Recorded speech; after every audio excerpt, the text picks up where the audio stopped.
Bien, vamos a resolver varios ejercicios aplicando el campo magnético. El primer ejercicio nos dice: un campo horizontal constante de 0,5 teslas atraviesa una espira rectangular de 120 milímetros de largo por 70 milímetros de ancho. Determine cuál será el flujo magnético que atraviesa la espira cuando su plano forme los siguientes ángulos con el campo B: 0 grados, 30 grados, 60 grados y 90 grados. Vamos con la información de este problema y vemos que nos da el valor del campo magnético, que es de 0,5 teslas. Nos habla de que este campo atraviesa una espira rectangular y nos da las dimensiones de esa espira. Nos dice que el largo es de 120 milímetros y el ancho de 70 milímetros. Nos pregunta cuál será el flujo magnético que atraviesa la espira cuando el plano forma varios ángulos. Nos da aquí 4 ángulos. Los llamamos entonces θ sub 1 de 0 grados, θ sub 2 de 30 grados, θ sub 3 de 60 grados y θ sub 4 de 90 grados. Nos pide obviamente pues el flujo magnético que atraviesa esa espira. Partamos de un gráfico de este problema. Tenemos aquí dos imanes que generan un campo magnético B de esta forma.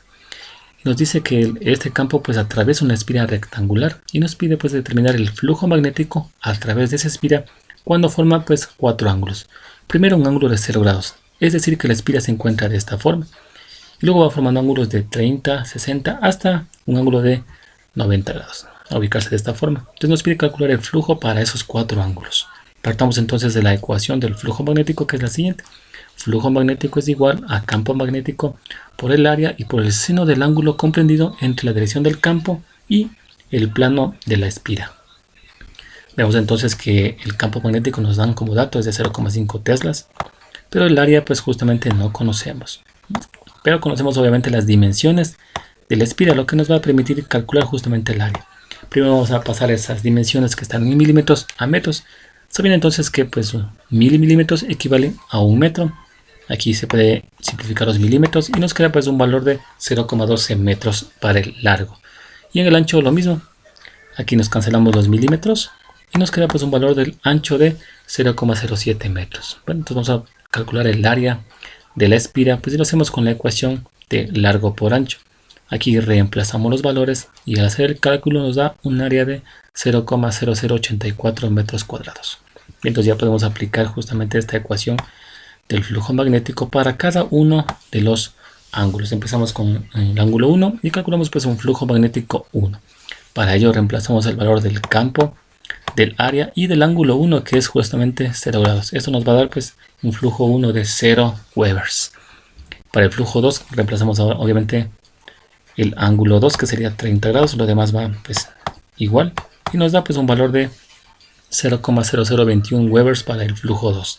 El flujo 3 ahora sería con el ángulo de 60 grados y nos da pues un flujo 3 de 0,0036 Webers. Y para el flujo 4 con el ángulo de 90 grados nos dan pues un flujo 4 de 0,0042 Webers. Y de esta forma hemos calculado ya pues los flujos magnéticos de este campo B a través de la espira con esos 4 ángulos que nos dan.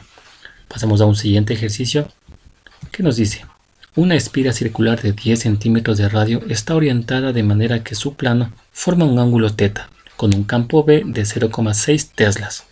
¿Cuál es el ángulo θ si el flujo magnético que pasa por la espira es de 0,015 Webers? Nuevamente con la información de este problema, vemos que nos da entonces, o nos habla de una espira circular de radio 10 centímetros, entonces nos está dando el radio de esa espira. Y dice que está orientada de manera que forma un ángulo θ que no conocemos con un campo V de 0,6 teslas. Tenemos aquí ese dato. Y pregunta cuál es el ángulo θ. Colocamos entonces la incógnita, que sería el ángulo θ, si el flujo magnético que pasa por la espira es de 0,015 Webers. Ponemos entonces el flujo magnético. Bien, entonces vamos a partir en esta parte de un gráfico. Tenemos un campo magnético de esta forma. Y nos habla de una espira circular que está de esta forma y que pues su plano forma un ángulo θ con la dirección del campo. ¿Sí? Ese ángulo es el que precisamente nos piden calcular. Partamos entonces de la ecuación del flujo magnético, que es la siguiente. Y aquí lo que vamos a calcular es este ángulo θ de aquí. ¿Sí? Vamos a despejar ese ángulo, entonces este campo por esta área van a pasar a dividir a este flujo y nos queda pues de esta forma. Luego aquí vamos a utilizar la función arcoseno para despejar ese ángulo. Nos queda entonces que el ángulo θ es igual al arcoseno de el flujo sobre el campo por el área. Bien, vamos entonces a calcular primero el área de la espira con la ecuación pues justamente pi por r al cuadrado, considerando que se trata de una espira de forma circular. Bien, entonces nos queda ahora este radio que está en centímetros pasarlo a metros, sabiendo entonces que 100 centímetros equivalen a 1 metro, y aquí cancelamos centímetros y nos da un valor de 0,1 metros. Si eso vamos a reemplazar en la ecuación del área y nos queda pues pi por 0,1 metros al cuadrado, y haciendo el cálculo nos queda un área de 0,0314 metros cuadrados.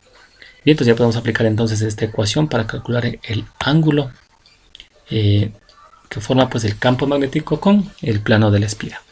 Entonces en la parte de acá reemplazamos los valores del flujo, del campo y del área. Al operar en este corchete nos va a dar entonces un valor de 0,796, y al hacer la función arco seno nos queda un ángulo de 52,75 grados, que es el ángulo que forma justamente pues el plano de la espira con la dirección del campo magnético. Bien, de esta forma hemos resuelto varios ejercicios pues aplicando campo magnético.